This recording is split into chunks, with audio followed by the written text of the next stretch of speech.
Senator Lindsey Graham expressed a little bit of skepticism during a meeting with former President Donald Trump's legal team for voter fraud. Well, that's interesting. Now, according to a new excerpt from the upcoming book from Bob Woodward and Robert Costa, Senator Graham and his cohorts were not really impressed by the evidence of mass voter fraud that was presented to them. So now, Lindsey Graham, we know Lindsey Graham. He's a bootlicker. He can't wait to polish them boots with his tongue. And so, that said, even though he is, and he's so desperate for a best friend in Congress to replace John McCain, that he's like doing everything he can to suck up. But at the same time, there are just some things that you can't do. Because it turns out if you're going to allege mass voter fraud, you might actually want to present evidence that proves your case. And so Lindsey Graham, being the bootlicker he is, decides to try to personally help, right? And so he gets in here and says, all right, give me the evidence. I want to see the evidence. What do you got? What do you got? So in the book, Peril describes a meeting Graham had with Rudy Giuliani just days before January 6th. During the meeting with Mark Meadows and Giuliani, he said, quote, give me some names. You need to put it in writing. You need to show me the evidence. Oh, interesting. Weird. So that shows like, okay, this is something that he wants to see. He actually does want evidence or else you can't move forward. And Lindsey Graham's smart enough to know that. Now, Giuliani said, well, oh, don't worry. I'll get you the evidence. It'll be on Monday. We're going to give you the evidence. Yeah, we're going to have proof that all these ballots were cast by dead people and people under 18. We got irregularities. We got so many irregularities. Let me tell you. What, you got bamboo ballots? You got what? What evidence are you packing? Come on. Shower it on me, okay? Well, okay, maybe not use that terminology, especially around when it relates to Donald Trump and Rudy Giuliani. But okay. Anyway, so now, unfortunately, the Trump team did not have that evidence because it didn't exist. There was no mass voter fraud. It doesn't exist at all. The instances that have been found of voter fraud, because it does exist, okay? Voter fraud is a thing, but it is incredibly rare. And it turns out that most of those are usually either mistakes by the person that was making them, or in the cases where it's not mistakes, usually it happens to be right-wingers that have voted more than once. Now, let me give you one example. That was Edward Snodgrass, who admitted to forging his dead father's signature on an absentee ballot and then voting again as himself. Snodgrass, of course, is a Republican, I believe city councilman, and voted for Donald Trump twice using his father. So, and again, the reason that those stories are so few and make so much noise in the headlines is because of how rare voter fraud actually is. So now I have an anecdote, okay? I know anecdotes, they're not actual evidence, but I figure I will add to this with this anecdotal story to illustrate one of the situations where voter fraud can absolutely happen. Now, the story I have is a mutual, an acquaintance of mine, someone I know very well, knew a woman who was very mentally disabled. Okay, and again, I can't really give you the details to protect privacy and things like that. Never give up your sources, right? And so this person, very mentally ill, lived in a home.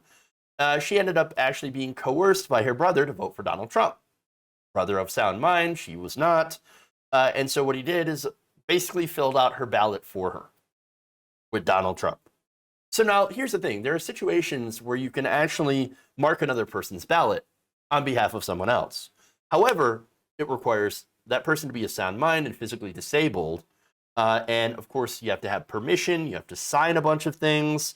And so there's a rigorous process that you have to go through if you want to mark another person's ballot. And again, there has to be a lot of verification that this is what that person wants. Okay, so now in the case of a severely disabled person who has the right to vote, that person may obtain assistance at the polls from an election official and elsewhere from someone else of the voter's choice with an absentee ballot to actually mark the ballot to the disabled person's precise direction.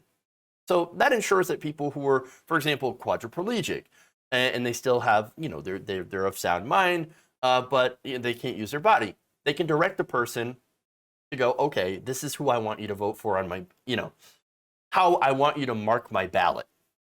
Okay, so that makes sense. Sure. And of course, as I said before, disabled people have a right to vote and they should be able to exercise that. And this is a way to allow them to do so. Now, again, getting back to this anecdotal story that I have, I heard that, again, she was not of sound mind and had no idea what she was doing, had the mental equivalent of pretty much a child. Okay. And so her family member took advantage of that in order to get a vote for Trump. So again, this is still a pretty rare situation, understand, and very specific, and not at all an example of mass voter fraud in general, not representative of the majority of votes being cast. But it is something that does occasionally happen. And I'm sure other people have had similar stories, have seen similar things, or even had similar things happen to them. Incredibly rare. But this is how people do take advantage of people who are disabled, especially with mental disabilities, in order to cast a vote for somebody. And the whole ironic thing about, voting for Republicans or getting a disabled family member to cast an extra vote for Republicans is that Republicans don't care about disabled people at all. And in fact, they would take away disabled people's food stamps and lower their benefits or reduce their benefits. And so the policy positions don't exactly line up. And I always thought that was especially heinous. That said, if you were looking for evidence of mass voter fraud, you're not going to find it. Because again, it doesn't exist. But you will find, out of millions of votes, if you're lucky, a handful of these instances of in-person voter fraud or absentee ballot fraud, which does tell you, by the way, the system does work. Now, Lindsey Graham and a lot of Republicans already know this. They know that it works, and they're doing this, pushing this narrative for political reasons. So now on Lindsey Graham, his ass-kissing ways got him to try and take this more seriously. Even so, when presented with said evidence from Giuliani, he was very unimpressed. He called the claims, quote, suitable for third grade. Trump's legal team eventually presented Graham with several memos questioning the vote in a number of battleground states. I'm going to give you the details here from the Washington Post. The memos from Giuliani included sweeping claims lacking references or evidence. One said Pennsylvania processed 682,777 mail-in ballots without proper observation. That is an assertion underlying a suit rejected by a federal judge 2 months earlier. If you deduct just this number, President Trump wins the state by hundreds of thousands, the memo argued, except that there's no evidence of that. Another claimed that hundreds of dead people had voted in Georgia based on an extensive analysis of mail-in and absentee ballot voter names and obituaries. Now, Lindsey Graham looked at these and he's like, well, this is third grade stuff. All right, why don't I give this to my top lawyer, right? This is attorney Lee Holmes. And he said, Lee, why don't you take a look at this, right? And see what you can find. Maybe I'm missing something. Because remember, Republicans want to find voter fraud so that they can justify their crackdown on voting. Okay? So now, Holmes was unconvinced as well. So now he thought it was much more likely, based on Giuliani's own evidence, that some people had voted and then died, which is not entirely unheard of. I mean, again, for one, people do die. Okay, that does happen. People will vote and then pass away.